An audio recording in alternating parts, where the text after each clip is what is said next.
안녕하세요. 저는 현재 경기도에서 엄마와 조용하고 편안한 생활을 하고 있는 미혼 여성입니다. 저는 한때 로미오와 줄리엣도 아니면서 이루어지기 어려운 절절한 사랑을 했습니다. 사랑이 뭔지, 마음이 뭔지, 머리로는 이제 그만해야 한다는 걸 알면서도 오히려 그런 마음들이 둘 사이를 애틋하게 만들어 본의 아니었지만 저희 엄마만 깊은 상처를 받게 했었네요. 지금 돌이켜보면 저는 참 저만 생각한 불효녀였습니다. 저희 엄마는 거꾸로 결혼하지 못한 제가 그저 안쓰럽다고만 하시는데 엄마들은 원래 그런 존재일까요? 여자는 약해도 엄마는 강하다는 말은 단언컨대 저희 엄마를 두고 하는 말이 아닐까 생각합니다. 저와 저희 엄마가 좀 특별한 인연으로 맺어졌거든요. 그래서 어릴 때부터 저는 엄마에 대한 고마운 마음이 많은데 피 한 방울 섞이지 않은 것은 물론이고 엄마가 아빠와 결혼 전 저를 입양하셔서 지금의 저희 엄마가 홀로 맡아 키우셨기 때문이에요. 저희 아빠는 엄마와 재혼을 하고 6년 뒤에 뺑소니 사고로 허망하게 세상을 떠나셨는데 엄마가 유독 좋아하는 붕어빵이 식을까 품속에 고이 넣어둔 채 그렇게 저희를 영영 떠나셨습니다. 그리고 아빠의 장례식이 있던 날 제가 그토록 무서워하던 일이 벌어졌고 피도 섞이지 않은 보육원 출신의 입양아인 저였기에 엄마가 더 이상 저를 거둘 이유가 없다며 외갓집 식구들이 총동원해 저를 파양해야 한다고 들고 일어나셨어요. 정수가 엄마 말 들어. 네가 왜 남의 자식을 키워? 너 아직 젊어. 고집 그만 부리고 엄마가 하라는 대로 해. 아니, 어떻게 그래요? 재혼할 때는 그만하면 괜찮다고 하더니 유진이 아빠 없으니까 6년이나 키운 내 딸을 지금 파양하라는 거예요? 뭐야? 이제 고작 30 조금 넘은 게 그럼 남의 애나 키우면서 늙어 죽겠다는 거야? 너 엄마 쓰러지는 꼴 보고 싶어서 그래? 거기에 노서방이 대출이다. 할부다 온갖 빚도 있잖아. 이참에 상속 포기하고 딱 선 긋는 거란 말이야. 이 답답아. 싫어요. 그 빚이 그 사람 혼자 쓴 것도 아니고 나랑 살면서 우리 먹여 살린다고 진 빚인데 저만 훌랑 모른 척 할 순 없어요. 그리고 저 지금까지 엄마가 하라는 거 다 하고 살았지만 이젠 아니에요. 저도 책임져야 할 자식이 있는 부모라고요. 저희 이제 남은 시간은 유진이 엄마로만 살 거예요. 정수가 진정해. 네가 지금 노서방 보낸 지 얼마 되지 않아서 그런 거야. 이런 문제는 냉정하게 생각해야 해.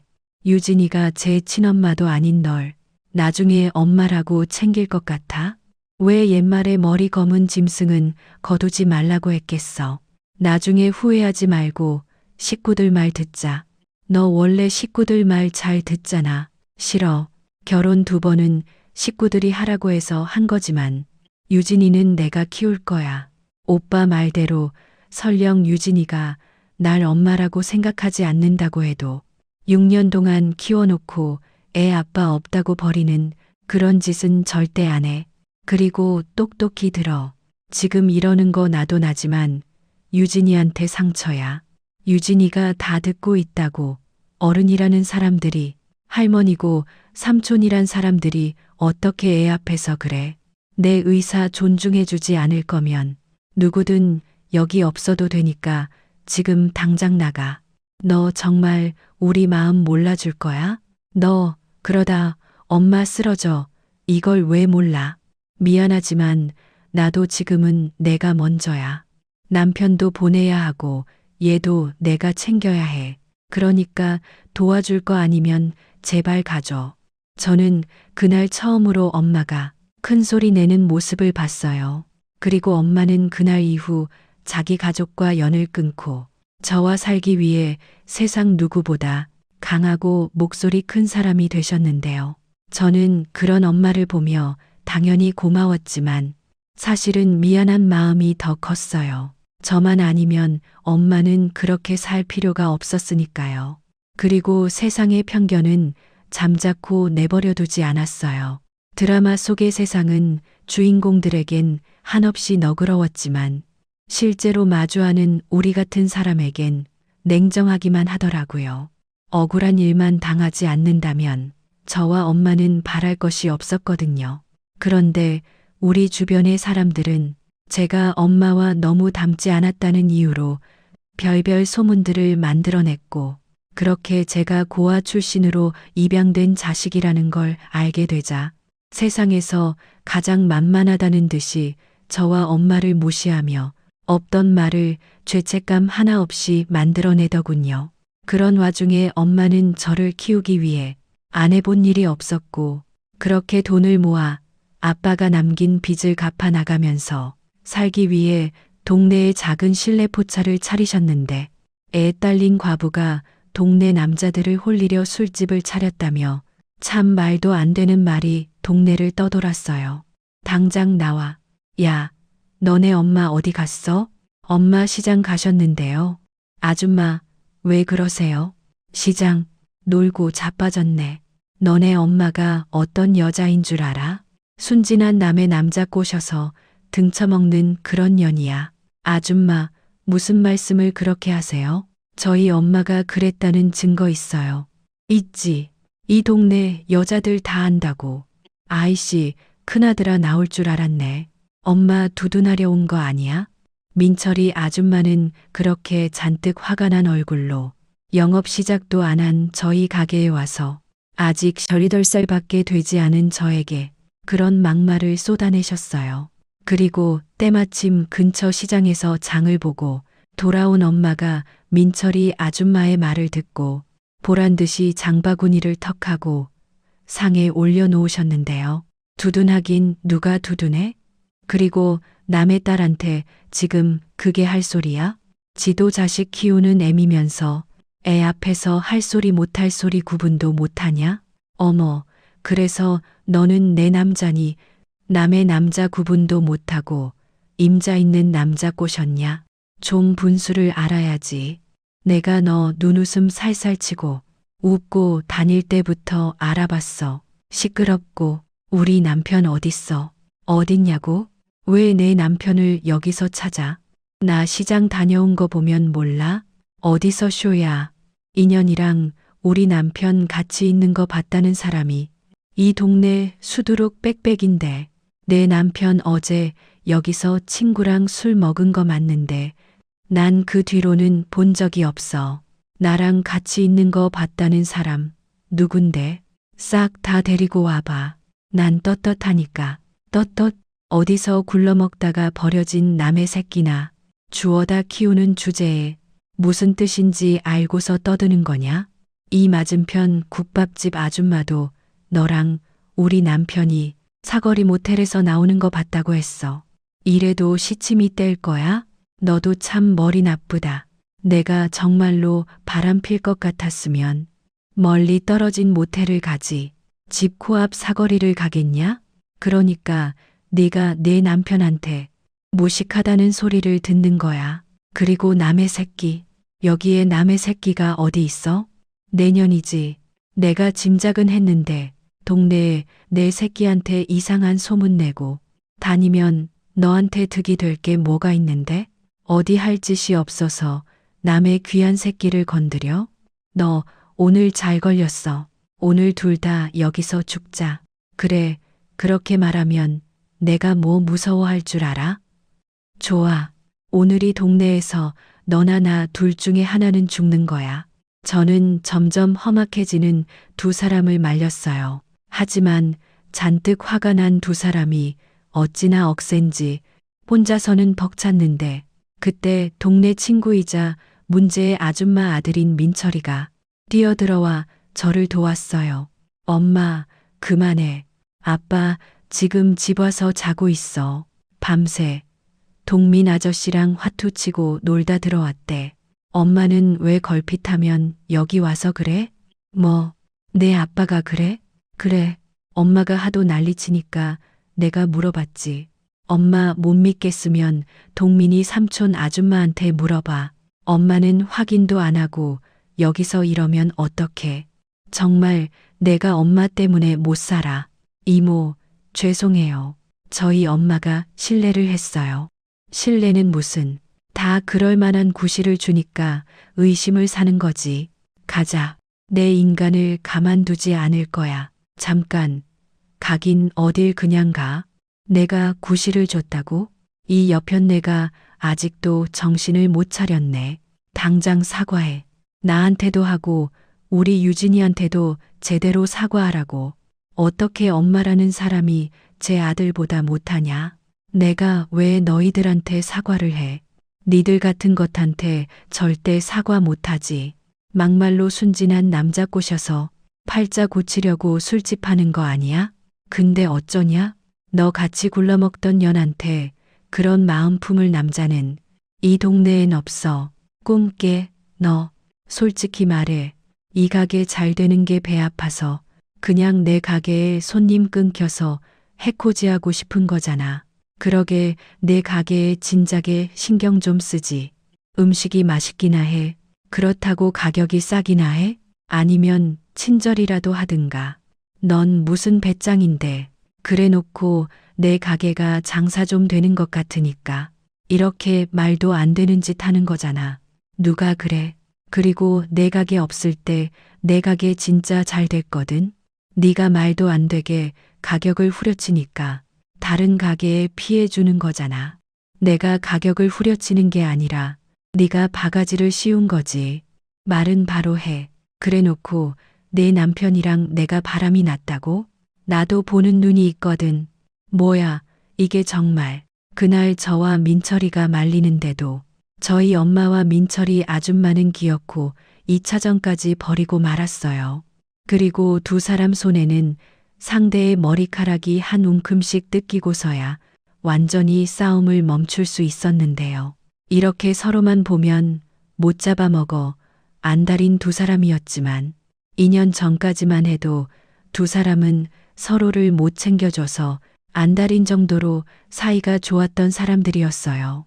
음식 솜씨가 좋은 저희 엄마에게 민철이 아줌마는 자기 가게에 와서 함께 일하자고 말할 정도였는데 저희 엄마가 농담 반 진담 반으로 공과 사는 구별해야 사이가 오래 간다며 2년 뒤 가게를 차린 게 문제라면 문제였죠. 그리고 저와 저희 엄마의 과거를 모두 알았던 민철이 아줌마는 한순간에 태도를 바꿨고 우리 모녀의 비밀을 가장 많이 아는 만큼 가장 두려운 존재가 되었는데요.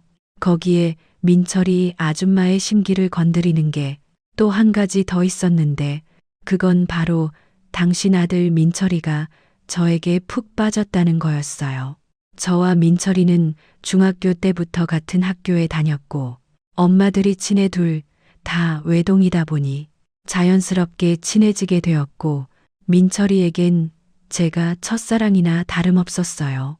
거기에 민철이 아줌마가 한순간에 다른 사람이 됐다고 하지만 저와 민철이 사이는 변함없이 좋았고 민철이가 자기 엄마에게 싫은 소리를 하기 시작하자 제가 민철이에게 뭐라고 한 줄 알고 저희 모녀를 더 작정하고 괴롭혔어요. 그렇게 두 차례의 싸움이 끝나고 저는 점점 싸움딸기 되어가는 엄마를 보며 너무 지쳐 한숨 섞인 말로 이런 말을 했는데요. 엄마, 우리 그냥 이사 가자. 민철이네 아줌마랑 엄마 예전에는 친했는데 이게 뭐야? 그러니까 더 나쁘다는 거지. 우리 사정 몰랐을 때는 다 이해하는 것처럼 굴더니 자기 가게 장사 안 된다고 사람이 저렇게 변하면 돼? 치사해도 정도가 있지. 걸핏하면 사람 모함하고 너한테도 막말하는데 엄마가 그걸 보고 어떻게 가만히 있어? 그리고 왜 우리가 피해? 우리가 뭐 잘못했어? 엄마는 절대 이사 안 가. 우리 엄마 아빠 있을 때는 원래 벌레만 봐도 벌벌 떨고 그러지 않았나? 언제 이렇게 싸움달기 다 된 거야? 왜 옛날 얘기를 꺼내고 그래? 몰라서 그래? 새끼 지키고 먹고 살려고 이렇게 됐지. 엄마는 지금이 좋아. 좋기는 맨날 민철이 아줌마랑 싸우면서 그러게 그냥 아빠 장례식 끝나고 나 파양하면 됐잖아. 그랬으면 엄마 지금 이런 걸 안 보고 살 텐데. 뭐, 너 지금 불난 집에 기름 붓냐? 이런 꼴이 뭐가 어때서? 그리고 내가 널 떼어놓고 살 수 있었을 것 같아? 엄마가 말했지. 넌 누가 뭐래도 내 자식이라고. 네가 내 아빠 자식인데 내 자식이 아니면 누구 자식인데? 또 한 번만 그런 소리 하기만 해봐. 그땐 자식이고 뭐고 너도 얄짤없어. 아유, 무섭네. 한정숙 여사. 원래 이렇게 무서운 사람이었나? 그래, 나 무서운 사람이야.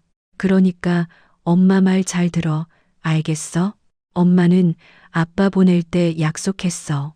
너 끝까지 책임지고 결혼시켜서 자식 낳고 잘 사는 모습 보여주겠다고. 나 그 약속 꼭 지킬 거니까 넌 엄마 뒤에서 나쁜 거 보지 말고 하고 싶은 거 다 하고 좋은 사람 만나서 결혼해. 저희 엄마는 어쩌면 그 약속 하나만을 생각하며 살았는지도 모르겠어요. 그래서 제가 학교에서 왕따를 당했다는 말을 듣고 학교는 물론이고 교육청까지 뒤집어 놓으셨고 동네에서 저에 대한 이상한 소문이 나면 끝까지 그 소문을 낸 사람을 찾아내 오히려 동네 망신을 주곤 했는데요. 그러다 보니 어느새 저와 엄마 주변에는 사람이 없더군요. 물론 여전히 시비를 거는 민철이 아줌마만 빼고요. 그렇게 저는 엄마의 보호 아래 어른이 되었어요.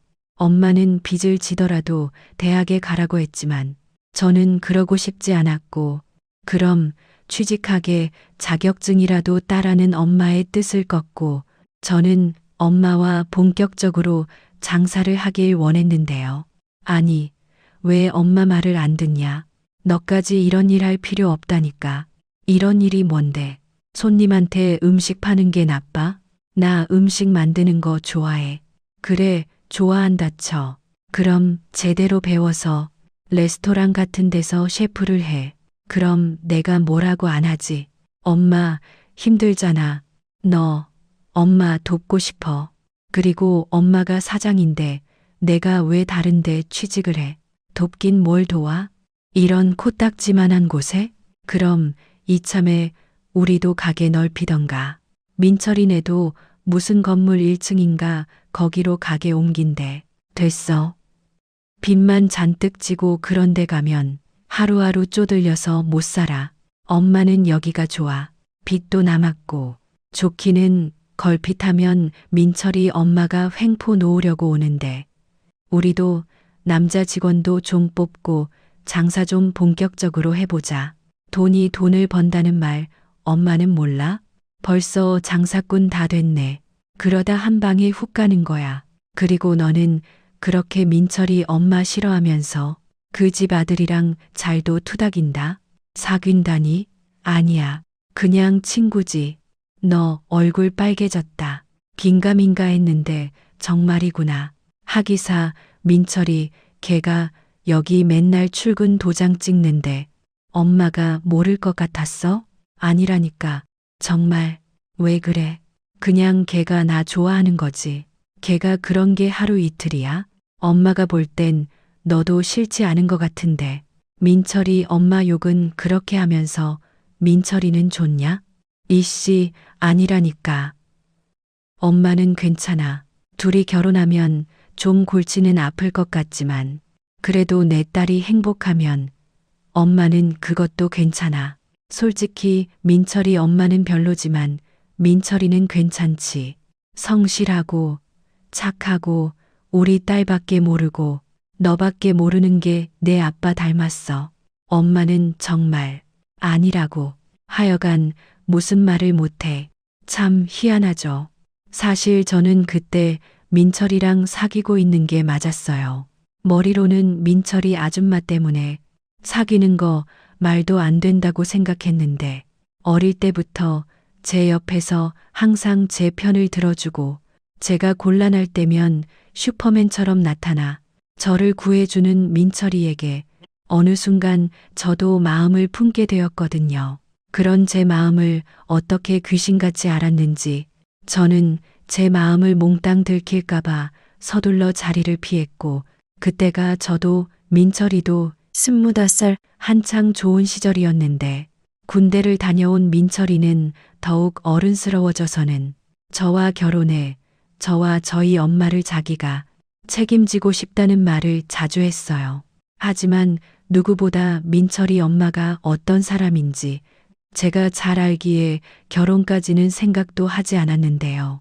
사람 마음이라는 게 그러면 안 된다고 생각하니까 더 애틋해지는 건지 저는 점점 민철이가 좋았어요. 민철이라면 저도 힘들 때 옆에서 기댈 수 있을 것만 같았거든요. 하지만 역시나 현실은 호락호락하지 않았어요. 저희 둘이 사귄다는 걸 안 민철이 아줌마는 당장 자기 아들이랑 헤어지라며 예전보다 더 난리가 났고, 걸핏하면 저희 엄마에게 자기 아들 뺏어가는 도둑년이라며 악을 쓰고 난동을 부리는데 솔직히 너무 힘들었어요. 창피한 것은 말할 것도 없었고요.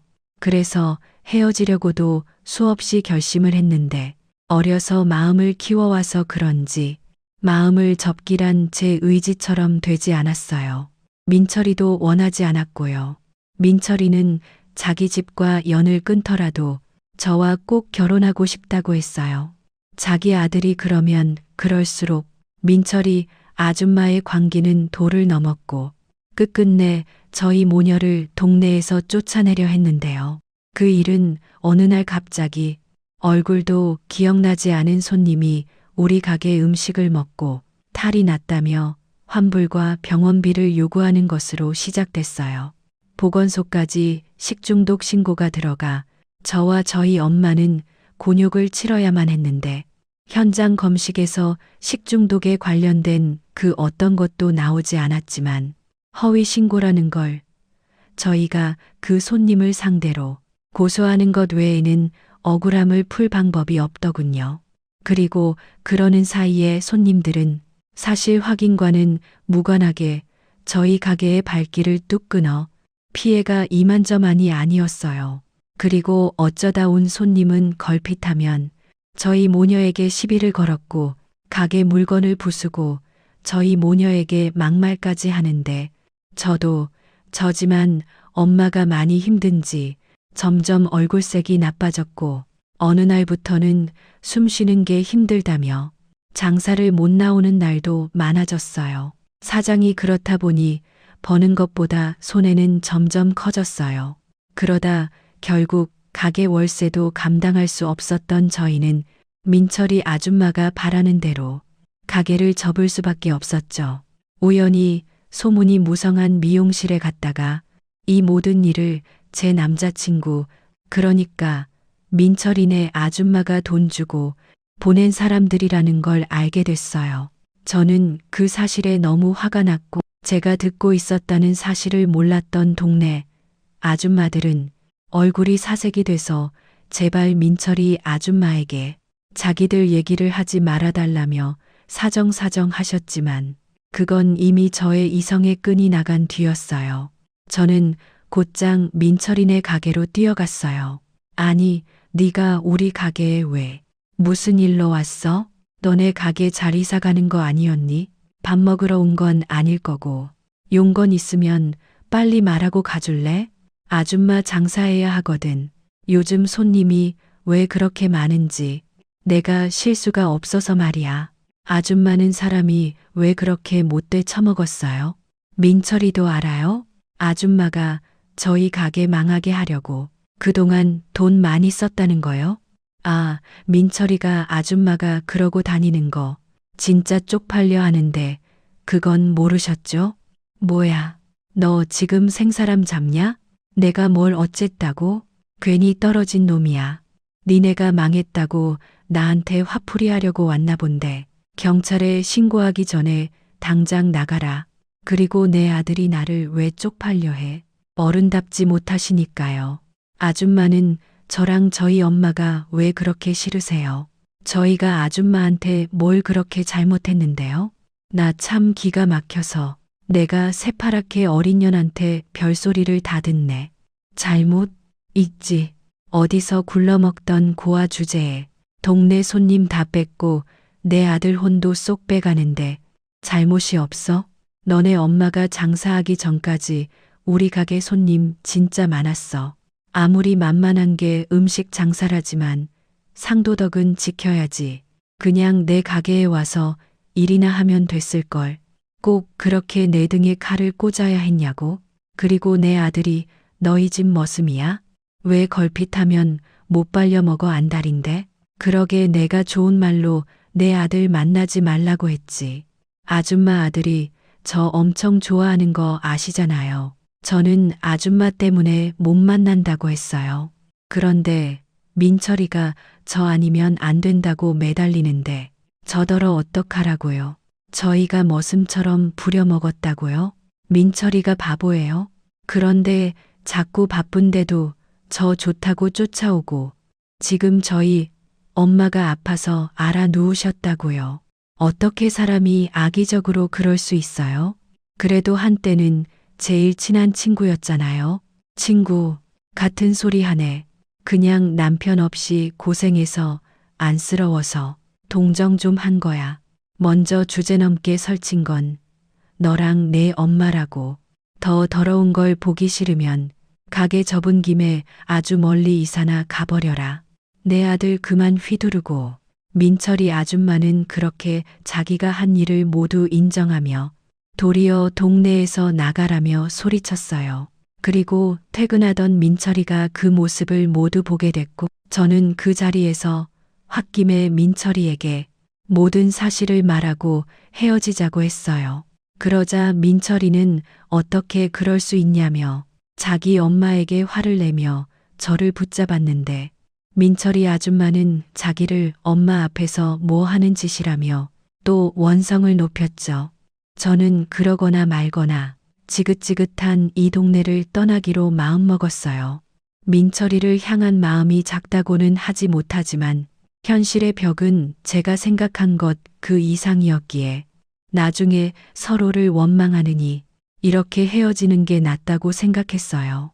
하지만 남자친구인 민철이의 생각은 저랑은 달랐고 저에게 늘 하던 말대로 자기 엄마와 연을 끊었다며 집을 나와 저희 집으로 찾아왔더라고요. 최민철, 나 이젠 더는 너랑 너희 엄마랑 엮이고 싶지 않아. 헤어지자는 말 못 들었어? 우리 엄마랑 내가 뭘 그렇게 잘못했냐? 아니, 사람이 어떻게 그럴 수 있냐고? 미안해. 나도 우리 엄마가 그렇게까지 할 줄 몰랐어.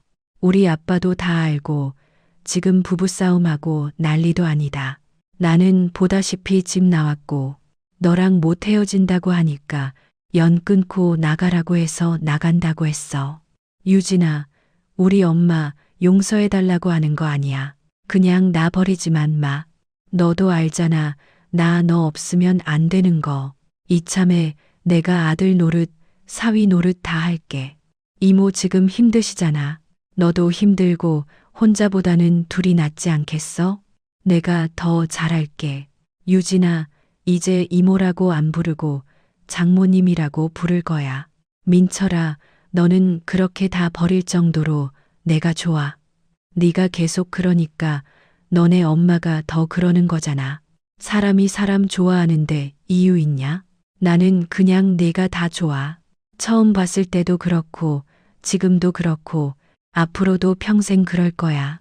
나 이미 집 나와서 네가 나버리면 당장 갈 곳도 없어. 춥고 배고프고 나 불쌍하냐? 진짜 내가 너 때문에 못 살아. 그냥 너도 나랑 헤어지고 너네 엄마랑 편하게 살면 되잖아. 왜 사람 이러지도 저러지도 못하게 하냐? 거짓말이지도. 나 좋아하면서 이젠 나도 다 알거든. 네가 말은 쌀쌀맞게 해도 마음은 안 그런 거. 오빠 믿어라. 내가 너랑 장모님 지킬 거니까. 저는 힘든 일이라는 걸 알면서도 민철이 그 지켜준다는 말이 좋았어요. 그래서 분명 민철이 엄마가 알면 또 무슨 일을 벌일지 모른다는 생각을 하면서도 민철이를 내치지 못했고 모든 사실을 아신 저희 엄마도 민철이와 저만 좋다면 함께 지내도 괜찮다고 하셨는데요. 그렇게 저희는 혼인신고는 하지 않았지만 마치 한 가족이 된 듯 함께 이사 준비를 했어요. 그리고 언젠가는 결혼식을 올릴 수 있을 거라는 기대를 가지고 길거리 장사부터 시작해 2년 정도 돈을 모아 초등학교 앞에 작은 분식집을 열기로 했는데요. 계약한 가게의 잔금 지불을 앞둔 어느 날 엄마가 갑자기 피를 토하고 쓰러지셨어요. 저는 너무 놀라 구급차를 불렀는데 저희 엄마는 나이 50도 되기 전에 폐암 말기 판정을 받으셨어요. 세상이 무너지는 것 같았어요. 그동안은 그저 스트레스 때문에 숨 쉬는 게 힘든 줄 알았는데 사실은 그 모든 증상이 암의 증상이었고 그저 쉬면 괜찮아질 거라고 돈 아끼려 병원을 가지 않은 것이 병을 키우는 원인이었어요.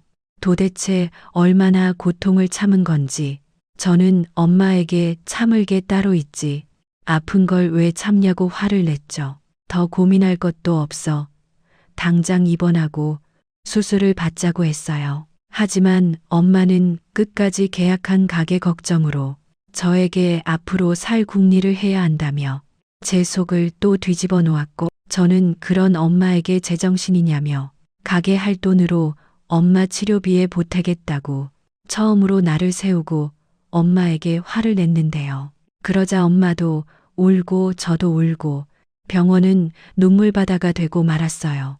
왜 불행은 계속 우리를 쫓아오는지 이제 좀 살만하다 했더니 또다시 잔인하게 저희 모녀를 벼랑 끝으로 몰더군요.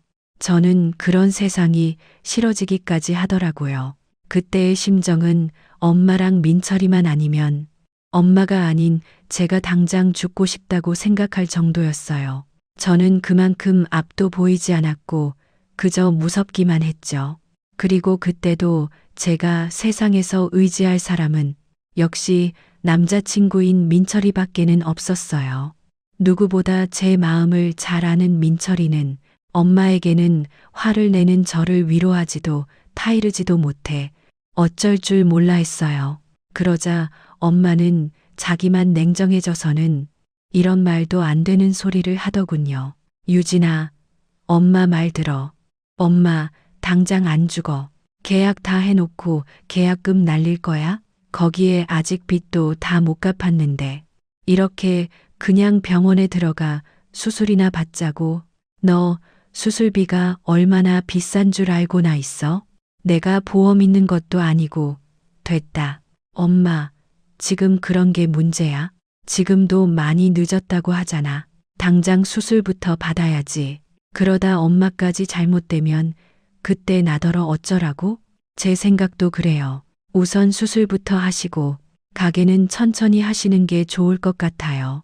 걔들이 정말 속 편한 소리 하네. 그럼 그 사이 손가락 빨 거야? 돈이 있어야 너희 결혼도 하고 신혼집도 얻을 거 아니야. 군소리 하지 말고 원래 하기로 했던 대로 해. 이러면 돈은 돈대로 다 까먹고 빚만 너희 목숨으로 떨어져. 난 절대 그 꼴은 못 본다. 정말 이럴 때 보면 내가 엄마 때문에 못 살겠어.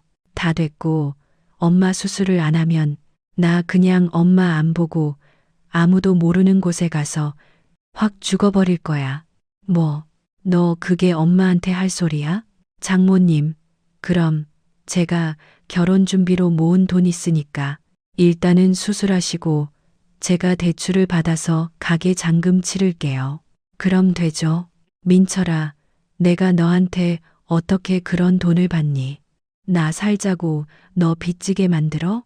싫다. 안 된다.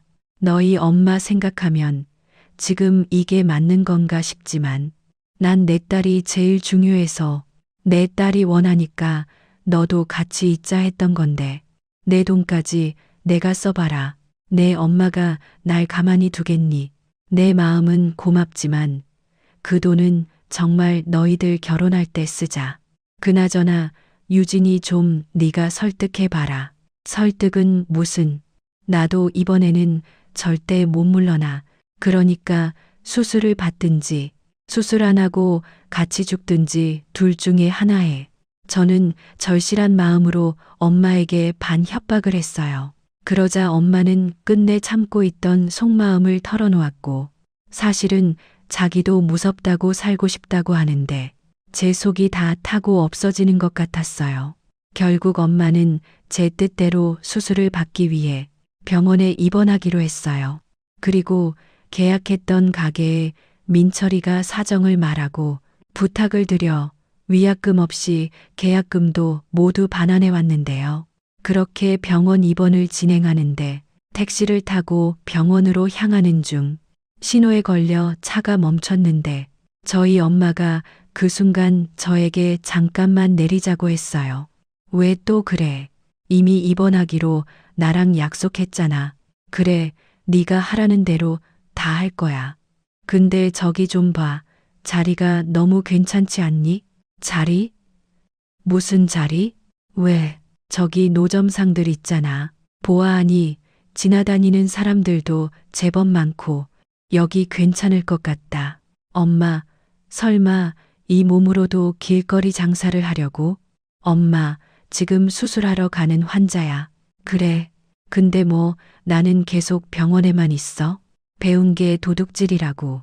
음식 만드는 것밖에는 할 줄 아는 게 없는데 돈이 없으니까 그렇게라도 다시 하자. 됐어. 나 취직할 거니까 엄마는 제발 걱정 좀 하지 마. 어떻게 그놈의 돈 때문에 내 아빠 보내고 평생을 이렇게 살았는데. 그러지 말고 여기서 장사하려면 뭐부터 해야 하는지 좀 알아봐. 엄마도 고집 꺾고 네가 원하는 대로 하는데 너도 그 정도는 해줄 수 있잖아. 너 계속 이렇게 비협조적으로 굴면 나 병원 안 간다. 엄마가 애야. 진짜 포기라는 걸 몰라. 알겠어. 알겠으니까 지금 병원이 먼저야. 저는 일단은 엄마를 병원에 데려가기 위해 말로만 알았다고 했어요. 하지만 엄마는 누구보다 진심이셨고 노점상을 다시 할 계획을 구체화하기 시작하셨는데요. 급기야 병원비 때문에 자금이 모자라자 살던 집 보증금을 빼서 집도 더 작은 집으로 옮기고 저에게 장사를 해보라고 권하셨어요. 엄마는 아무래도 당신이 투병 생활하는 사이에 제가 먹고 살 것이 없어 걱정이 되신 눈치였고, 민철이는 자기가 벌어서 저 하나쯤은 책임질 수 있다고 했지만 저희 엄마는 뜻을 굽힐 생각이 없었어요. 민철이네 마음은 너무 고마워. 나는 항상 내가 고마웠다. 근데 지금은 아니야. 너희 엄마 마음 좀 수그러지고 둘이 제대로 결혼하면 그때는 네가 우리 유진이 좀 일으켜서 행복하게 살게 해줘. 지금은 내가 이렇게라도 할 수 있는데 내 도움 받으면 내가 너희 부모 볼 면이 없다. 이모, 아니 장모님, 저 그냥 혼인신고하고 제가 다 책임질게요. 저 이미 저희 집이랑 연 끊기로 했고 부모님도 그날 이후 사이가 틀어져서 이혼하셔서 저 이젠 가족은 정말 유진이랑 장모님뿐이에요. 끊는다고 천륜이 끊어져? 그런 소리 하지 마. 그래도 널 낳고 키워준 사람이야.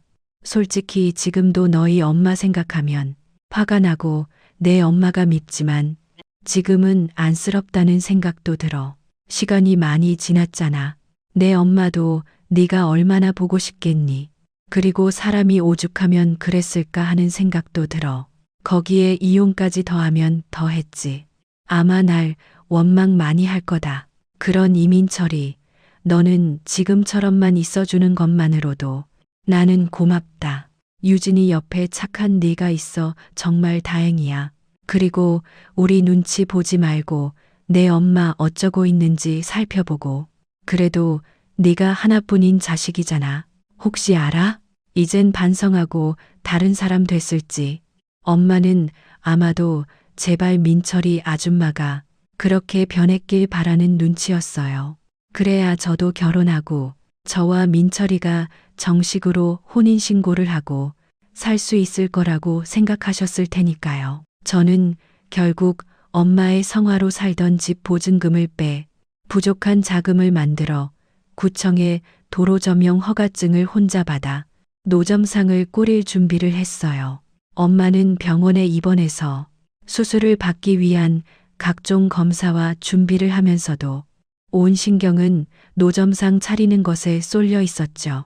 그리고 수술 받기 전 의사 선생님께 겨우겨우 부탁을 해 외출을 허락받은 엄마는 장사 준비가 모두 끝난 노점에 이곳저곳을 점검했는데 반갑지 않은 얼굴이 나타났고 그 얼굴의 주인공은 잊고 지내던 민철이 아줌마였어요. 뭐야, 다 죽어간다고 하더니 여기에 이거 차린 게 너였어? 네가 여긴 어떻게 알고 찾아온 거야? 나 죽어간다는 소리는 또 어디서 들었고? 왜 내가 내 아들도 뺏긴 마당에 아무것도 모르고 손 놓고 있을 줄 알았어? 사람 시켜서 다 알고 있었다. 그런데 여기에 이거 차린 건 꿈에도 몰랐네. 저기 맞은편 가게 보여? 저기가 내 김밥 가게야. 아니, 무슨 배짱으로 있던 음식을 여기서 팔 생각을 해? 네가 이 땅 주인이야? 우리 여기 구청에 허가받고 하는 거야. 사람까지 사서 사람 감싸고 너도 참 한결같다. 너라면 내 자식 어디서 뭐 하고 있는지 모르고 살 수 있어? 게다가 다른 것도 아니고 너희 집에 있는데 지금까지 내 아들 등골 빼고 살았지. 아프기까지 했으니 오죽할까. 너희 모녀는 천생에 나랑 무슨 악연이 있길래 이러는 거야? 아줌마, 저희 민철이한테 금전적으로 도움받은 거 없어요. 민철이가 원했고 제가 좋아서 같이 있는 것뿐이라고요. 그래, 너 말 잘했다. 내 앞에서는 헤어지겠다고 개지랄을 떨고 가더니 어떻게 뒤에서 그렇게 호박 씨를까? 피 한 방울 섞이지 않았다더니 어떻게 그런 건 둘이 친모녀처럼 똑 닮았네. 야, 너 말 다 했어? 소리 지른 거 보니까 금방 죽을 건 아닌가 보네. 그리고 내가 미리 말하는데 여기 이 자리가 왜 비어 있는 줄 알아? 내가 다 쫓아버렸거든. 감히 내 가게 앞에서 장사할 수 있을 것 같아? 너 그 버릇 여기서도 못 고친 거야? 보나마나 없는 소문 만들어서 퍼뜨리고 해코지 했겠지. 도대체 너는 왜 그러고 사는 건데? 그렇게 해서 내 가게는 뭐 얼마나 장사가 잘 되는데 너도 여기 동네까지 나왔을 때는 힘들다는 거잖아. 제발 내 아들 생각해서 그 못된 신보 좀 고치면 안 되겠니? 웃기는 소리 하네. 좌우지간 경고했다.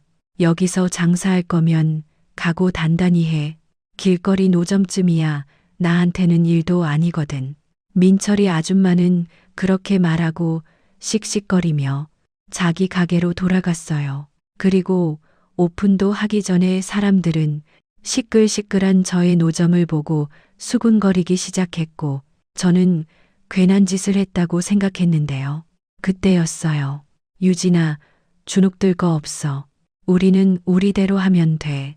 그리고 오늘은 사람들한테 준비한 거 오픈 행사라고 무료로 나눠줘라. 뭐, 무료로 나눠주라고?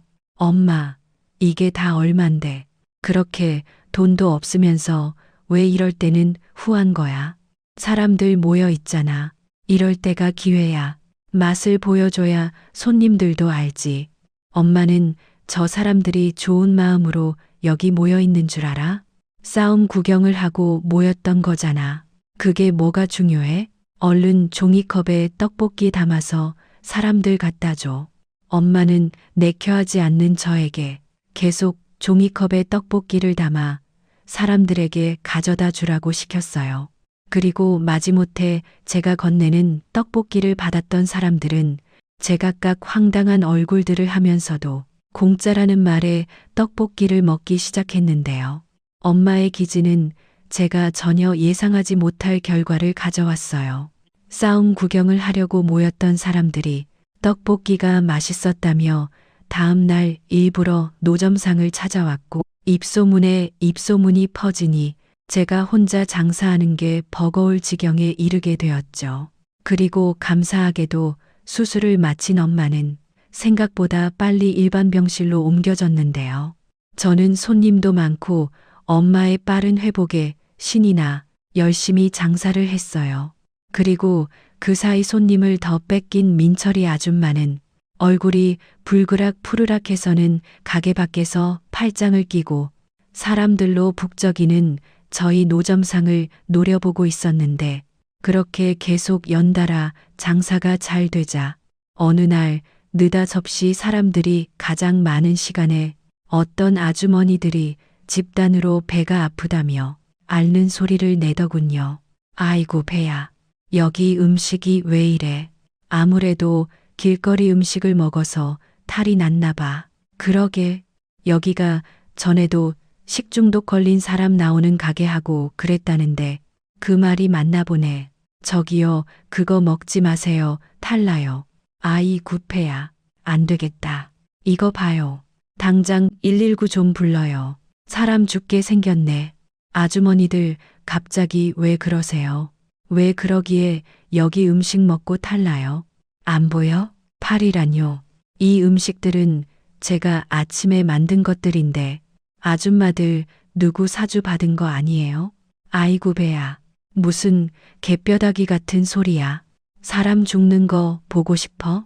당장 119 불러달라고.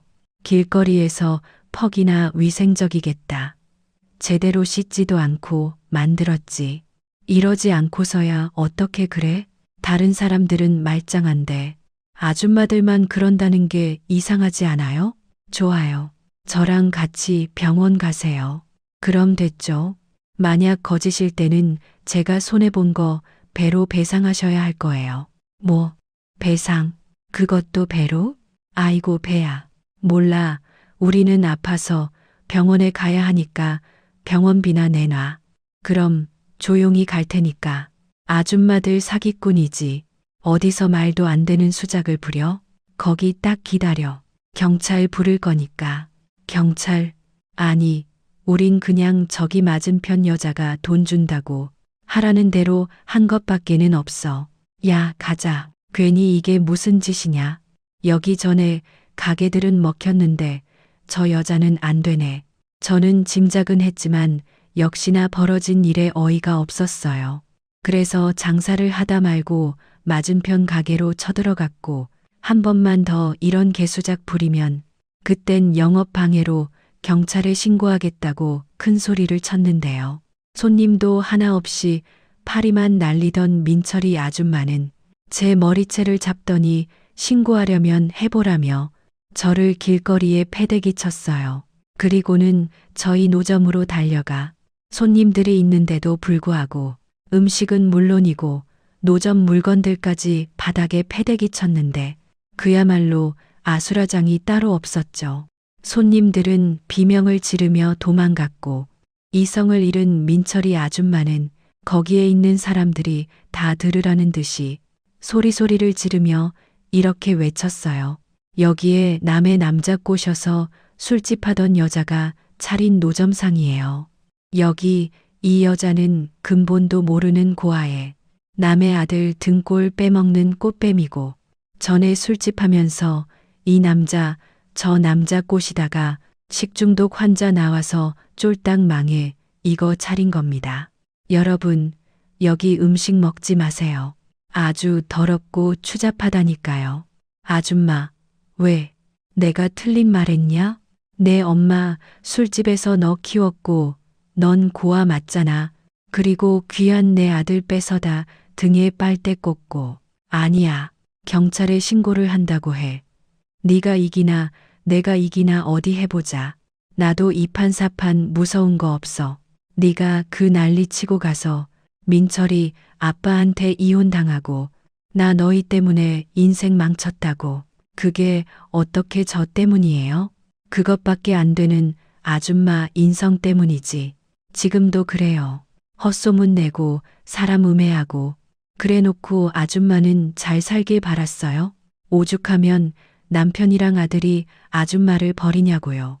뭐, 너 말 다 했어? 그래, 오늘 암 걸린 내 엄마보다 네가 먼저 이 세상 하직하자. 이리 와.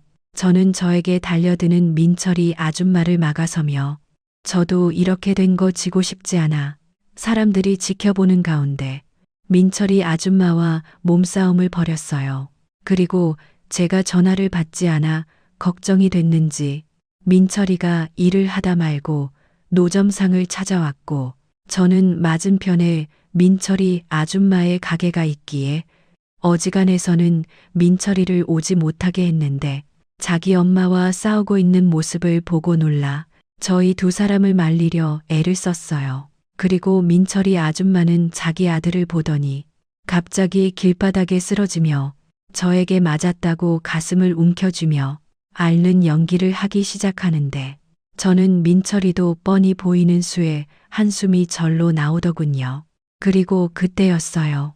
도로에서 웬 검은색 외제차가 한 대 멈춰섰는데 저희 엄마 또래인 사모님 같은 중년의 여성이 뒷자리에서 내리더니 저희에게로 성큼성큼 다가왔고 그 짧은 순간에도 그 중년 여자를 위아래로 훑어본 듯 민철이 아줌마는 이렇게 말했죠. 부유하시니 떡볶이 같은 후진 음식 드실 분은 아닌 것 같은데 저희 가게 가서 건강하고 깨끗한 음식 드세요. 여기 장사하는 사람이 질이 영 안 좋거든요. 괜히 식중독 걸리세요. 자, 저희 가게로 가실까요? 아주머니 가게가 어딘데요? 혹시 저 맞은편 가게인가요? 어머나, 눈썰미도 좋으시네. 맞아요. 이 동네 맛집이랍니다. 제가 건강김밥은 서비스로 드릴 테니까 가서 따뜻하고 맛있게 드세요. 글쎄요. 아주머니가 영 질이 나빠서 만드는 음식을 영 신뢰할 수가 없는데요. 제가 사실 아까부터 저기서 다 봤거든요. 나 참, 생긴 거는 멀쩡하게 생겨서 왜 오지랖이지? 상관없는 사람은 빠져요. 괜히 오지랖 떨고 싶어서 나선 모양인데 당신도 뜨거운 맛 보고 싶지 않으면 조용히 가는 게 좋을 거야. 오지랖이라. 어디 제가 한번 그 오지랖 제대로 떨어볼까요? 아주머니 장사하는 그 가게에 파리만 날리고 장사 안 되죠? 월세도 밀려서 보증금 까먹고 있고. 당신 뭐야? 무슨 시장 조사라도 해. 왜? 내 가게 망하면 들어오시게. 아니, 요즘은 왜 이렇게 개나 소나 장사를 하겠다고 설치는 거야? 누가 그래? 내가 월세 밀려서 보증금 까먹고 있다고? 어떤 믿음직한 분이 그럽디다. 댁내 가게 안 돼서 유지 못할 것 같다고. 그래서 내가 보증금 다 까먹으면 당장 내보내라고 했는데 전달 못 받았나요? 무슨 소리야? 당신이 뭔데 나를 내보내? 내가 당신 가게 건물주입니다. 그리고 당신이 함부로 대하는 여기 이 여자 친모고요. 저는 중년 여성의 말에 귀를 의심했어요. 단 한 번도 생각해 보지 않았던 말이었거든요. 그리고 어릴 때는 막연하게 저를 찾으려는 친모가 있다면 나타나도 벌써 나타났을 거라고 생각했기에 그냥 제가 고아라는 사실도 잊고 지냈는데 이게 다 무슨 말인가 꿈을 꾸고 있는 것 같았어요. 그리고 민철이 아줌마는 코웃음을 치며 자기가 건물주를 알고 있는데 무슨 헛소리를 하냐며 저의 친모라고 말하는 여성을 잇는 힘껏 밀쳤어요. 그러자 외제차에서 기사가 나오더니 민철이 아줌마를 밀치며 이분이 누군지 알고 그러냐며 그 여자분 앞에 섰어요. 아주머니의 김 기사, 괜찮아요. 우리 석호 좀 불러줘요. 오늘 건물 하나 때문에 오기로 해서 건물에 있을 거예요. 알겠습니다, 대표님. 아주머니가 영 못 믿는다고 하시니 확인시켜 드리죠. 그리고 나도 이런 식으로 나타나고 싶지 않았지만 얘야, 내가 내 엄마가 맞단다. 사실은 내 엄마 수술 받기 전에 너를 알아봤는데 잠 앞에 나설 수가 없었어. 저는 머릿속이 복잡해 아무 생각도 하지 못했어요. 그러는 사이 민철이 아줌마는 민철이가 말리는데도 더 난동을 부렸고 그렇게 10분도 되지 않아 누군가 헐레벌떡 뛰어왔어요. 그리고는 엄마 오셨어요? 라고 저보다 어린 남자가 말을 하자 민철이 아줌마는 놀랐는지 바닥에 털썩 주저앉고 말았는데요. 알고 보니 그 아들은 건물주인 자신의 엄마 대신 그 건물 관리를 대신하고 있었더라고요. 그리고 제 친모라고 말한 그 여자분은 당신 아들에게 뭐라고 이야기하는 것 같더니 이내 민철이 아줌마에게 할 말이 있다며 건물 안으로 같이 가자고 했는데 그때 눈치 빠른 민철이 아줌마는 그게 좋은 일이 아닐 거라는 걸 간파했는지 갑자기 자리에서 일어나 무릎을 꿇고 이렇게 말하기 시작했어요. 제가 못 알아봐서 죄송해요. 저는 여기 노점이 영업 방해를 해서 항의하는 차원으로 그러니까. 근데 그쪽이 이해 친모가 맞나요? 확실한가요? 민철이 아줌마는 횡설수설하면서도 확인할 건 확인하고 싶어 했는데요. 사실 저도 믿을 수 없는 일이었기에 궁금하긴 했어요. 내가 그때 내 이름도 못 지어줬는데 아주 예쁜 이름이구나. 지금 널 키워준 어머니가 네가 여기 있다고 알려줬어. 사실 내가 널 정말 오랫동안 찾아다녔단다. 20년 넘게 찾아다녔는데 최근에서야 널 찾았어. 그래서 가장 먼저 널 키워준 어머니를 찾아뵈었지. 자세한 이야기는 어머님 계신 병원에서 하자. 아주머니는 당신이 저지른 일에 책임지시면 됩니다. 아우, 사모님, 아니 사장님. 죄송합니다. 유진아, 미안하다. 네가 얘기를 좀 잘해줘라. 너 내 아들이랑 결혼할 거잖아. 그럼 내가 내 시어머니인데. 저기요, 저희들이 사돈될 사이라는 거죠? 여기 있는 이놈이 제 아들이거든요. 얘는 유진이밖에 몰라요. 그치? 엄마, 됐어. 그 암에 걸린 아줌, 상관없는 여자니까 무시하고. 넌 이제부터 여기 내 진짜 장모한테 잘하면 돼. 제가 정말 못 알아봐서 죄송합니다. 근데 누가 알겠어요? 이렇게 사돈을 만나게 될지. 부디 이해해 주시고 이제 한 가족이나 다를 게 없으니 우리 잘 지내봐요. 제가 월세가 좀 밀렸지만 가족이니까. 아주머니, 그 이야기는 저랑 하시면 됩니다. 지금 가시죠. 아니, 나는 여기서 했으면 좋겠는데. 알겠어요. 저기, 사돈, 금방 다시 봬요.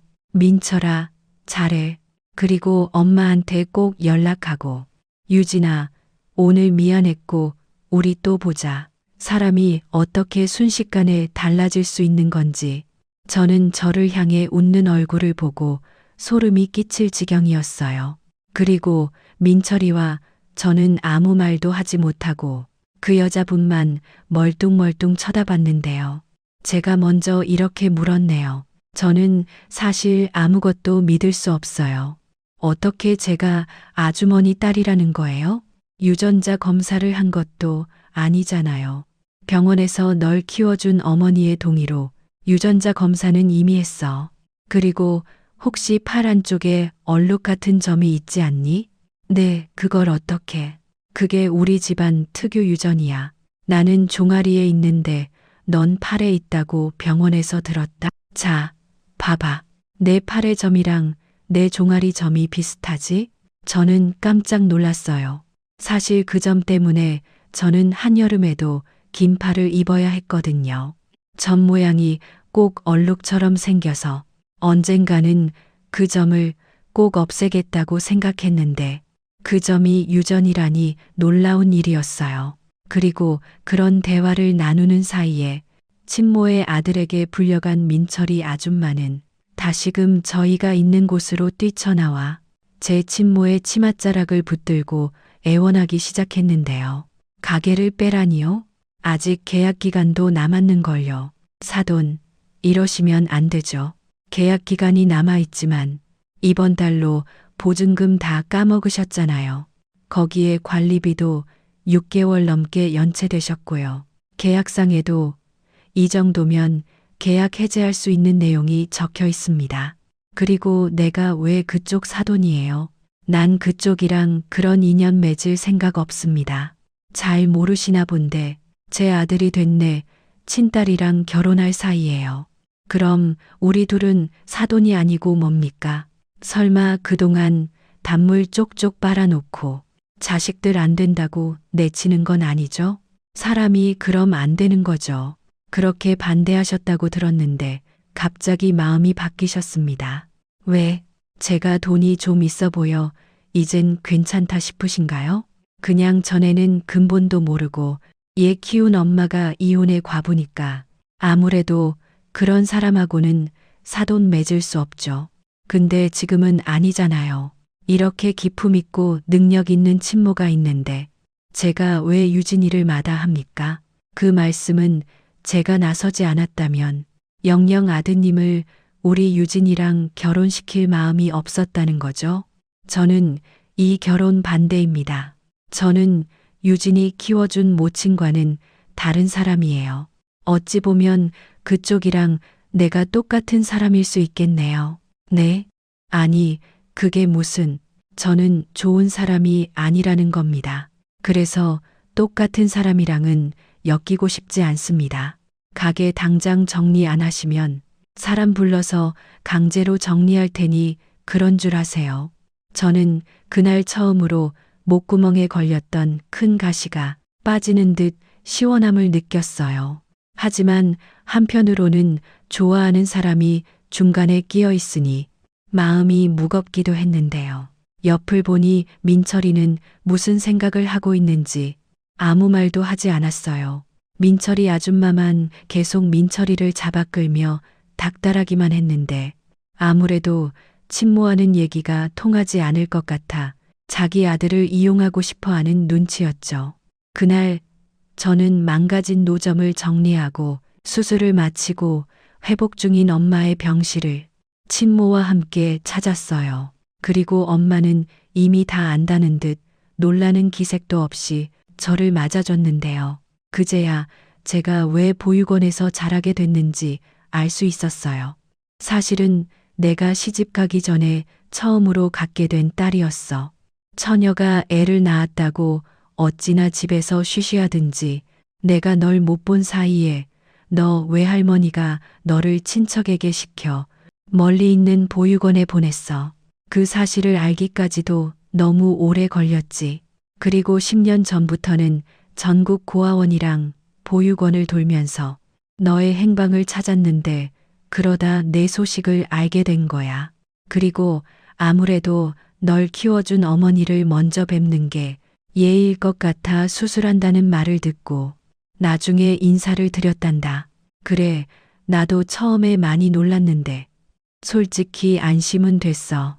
이젠 내가 없어도 우리 딸 지켜줄 진짜 엄마가 있으니까. 엄마, 그게 무슨 말이야. 언제는 누가 뭐래도 나는 엄마 자식이라며. 유진아, 그때는 저도 그렇게 생각합니다. 유진이 엄마는 제가 아니고 어머님이시죠. 저는 낳기만 했을 뿐 자식이라고 제대로 키우지도 못하는 걸요. 다만 그래도 애미라고 자식이 어떻게 살고 있는지 제 눈으로 봐야 안심할 수 있을 것 같았어요. 혹여 제가 나타났다고 마음 약하게 드시면 안 됩니다. 제가 완치될 수 있을 때까지 뭐든 다 도울 거예요. 아닙니다. 제가 아니라 유진이를 돌봐주셔야죠. 유진이가 저 때문에 고생을 많이 했어요.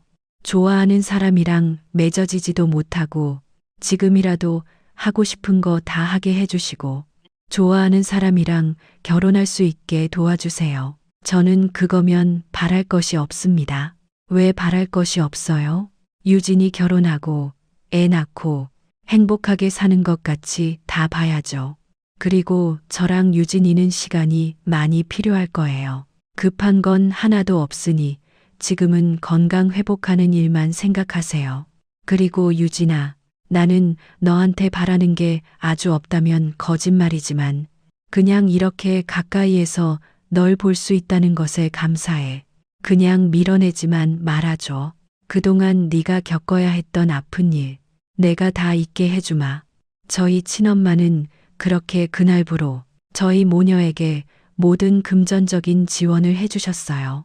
아빠가 진 빚도 모두 갚아주셨고요. 그리고 더는 노점에 나가지 않고 엄마 옆에서 간호할 수 있는 VIP 병실로 옮겨주셨는데 그렇게 엄마가 거의 건강을 회복해 퇴원해도 될 즈음엔 저와 엄마가 생활할 수 있는 아파트를 한 채 마련해 주셨어요. 저와 엄마는 이런 걸 받아도 될지 몰라 했지만 당장 갈 곳도 돈도 없었기에 베풀어 주는 것을 마다하지 못했고 그러는 사이 민철이 아줌마는 강제로 내쫓기면서 그날 이후 민철이와도 연락이 닿지 않게 되었어요. 민철이 아줌마는 몰라도 민철이는 제가 사랑하는 사람이었기에 저는 정말 심장이 찢기는 기분으로 민철이를 백방으로 찾았는데 어느 곳에도 민철이의 흔적은 없더라고요.